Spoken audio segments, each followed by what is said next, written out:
ঘটনা যতই পুরনো হচ্ছে, চক্রান্ত জাল ততই বেশি জটিল হচ্ছে। আজকে 2026 সালে জুনের এই তত্ত্ব রাজনীতিতে দাঁড়িয়ে যারা ভেবেছিলেন জিসানের চ্যাপ্টার এখানেই ক্লোজ, তারা আসলেই পলিটিক্যাল ডাবার সালে প্রথম ঘটনা শুধু দেখেছেন। গত 2-3 দিন ধরে জিসানকে নিয়ে যে নতুন মাস্টার প্ল্যান নাটক তৈরি হয়েছে, তাতে একটি প্রশ্ন পুরো দেশের মানুষকে তাড়া করে বেড়াচ্ছে। দর্শক, একটি ব্যক্তিগত ঘটনাকে কেন্দ্র করে কেন পুরো রাষ্ট্র এবং পুলিশ প্রশাসন, রাজনৈতিক দল এতটা মরিয়া হয়ে উঠছেন? এটি কি কেবল জিসানকে কোণঠাসা করার চেষ্টা, নাকি জিসানকে আড়াল বানিয়ে জামাত শিবিরকে রাজনৈতিকভাবে পঙ্গু করার কোনো মাস্টার প্ল্যান? কিন্তু ক্ষমতার অন্ধকারে যারা এই চাল চেলেছিলেন, তারা বুঝতে পারেননি দাবার বোর্ডে তাদের রাজা আজ উল্টো কিস্তেমাত হতে চলেছে।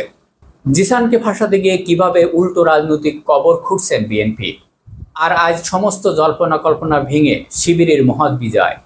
আজকের ইনভেস্টিগেশনের সেই অদৃশ্য সুতার টান তুলে ধরবো। দর্শক, ঠান্ডা মাথায় সমীকরণটা বুঝুন। জিসান যা করেছেন, সংগঠন তাকে সেকেন্ডের মধ্যে বহিষ্কার করে নিজেদের দেয়াল রক্ষা করেছে। এরপরে কেন এই ইস্যুটাকে সামনে রাখা হচ্ছে? কেন টার্গেট করা হচ্ছে পুরো ছাত্র শিবিরকে? দর্শক, উত্তরটা খুব স্পষ্ট। এটি আসলে জিসানকে শাস্তি দেবার নাটক নয়, এটি হচ্ছে জামাত শিবিরকে জনগণের সামনে ভিলেন বানানোর একটি মাস্টার প্ল্যান। দর্শক, 5ই আগস্টের পর থেকে আজ পর্যন্ত মাঠের রাজনীতিতে জামাতের সুশৃঙ্খলা এবং ক্লিন ইমেজ তৈরি করেছে। সেই ইমেজের একটি বড় দাগ বসানোর এই নাটকের মূল লক্ষ্য, নাকি এর পিছনে লুকিয়ে আছে দিল্লির কোনো মাস্টার প্ল্যান বা কোনো অদৃশ্য তৃতীয় পক্ষ, যারা চাচ্ছেন এই বড় দুই শক্তির মধ্যে একটি গৃহযুদ্ধ বাঁধিয়ে দিতে, যাতে মাঝখান থেকে লাভবান হওয়া যায়? এই পলিটিক্যাল ফাঁদ এতটাই ভয়ঙ্কর যে যারা এই ফাঁদ পাচ্ছে তারা নিজেরাও জানে না তারা কার পুতুল হয়ে খেলছে। দর্শক, এবার আসুন পদ্মার পিছনে মূল কারিগরের দিকে আঙ্গুল তোলা। কুমিল্লার আন্ডারগ্রাউন্ড পলিটিক্যাল যারা নিয়ন্ত্রণ করে, তারা ভালো করেই জানতেন জিসান তাদের টেন্ডারবাজি, চাঁদাবাজি আর ওসির অবৈধ আয়ের সাম্রাজ্যের জন্য এক জীবন্ত টাইম বোমা। তাই এই কাণ্ডটি ঘটানোর পেছনে যে মূল কারিগররা কাজ করছে, তারা নিখুঁতভাবে জিসানের ব্যক্তিগত দুর্বল তথ্য প্রশাসন এবং বিএনপি সিন্ডিকেটের কাছে পাচার করে। দর্শক, আর এর পিছনে হাত রয়েছে এমন কিছু মানুষ যারা বিগত ফ্যাসিস্ট সরকারের আমলেও গোপনে প্রশাসনের দালালি করত এবং আজও ছদ্মবেশে রাজত্ব করছে। তারা খুব ভালো করেই জানতো জিসানকে বেকায়দা ফেলতে পারলে এক ঢিলে দুই পাখি মারা যাবে। কুমিল্লার চাঁদাবাজি মাঠও পরিষ্কার হবে, আবার জামাতকে কোলঠাসা করা যাবে। কিন্তু অতি চালাকের গোলায় দড়ি, এবার ফাঁসের দড়ি পড়তে যাচ্ছে ষড়যন্ত্রকারীর দিকে।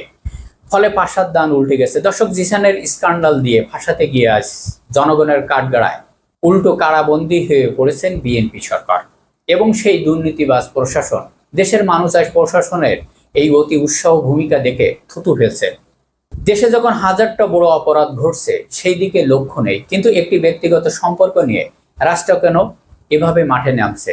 এই অতি উৎসাহ প্রমাণ করে দিয়েছে এর পিছনে কোনো ভালো কোনো উদ্দেশ্য ছিল না, ছিল রাজনৈতিক হিংসা এবং চক্রান্ত। গত 72 ঘন্টা মাঠ পর্যায়ে সাধারণ মানুষ বিএনপির এই নোংরা প্রোপাগান্ড বিরুদ্ধে অবস্থান নিয়েছেন। জিসানকে কোলঠাসা করতে গিয়েই বিএনপি আজ জনগণের মুখে ফেসিবাদের নতুন সংস্কার হিসাবে পরিমাণিত হচ্ছে। অর্থাৎ জিসানকে ফাঁসানোর যে চাল তারা ছেড়েছিলেন, সেই চালে আজ তারা নিজেরাই চরমভাবে ফেসে গেছে।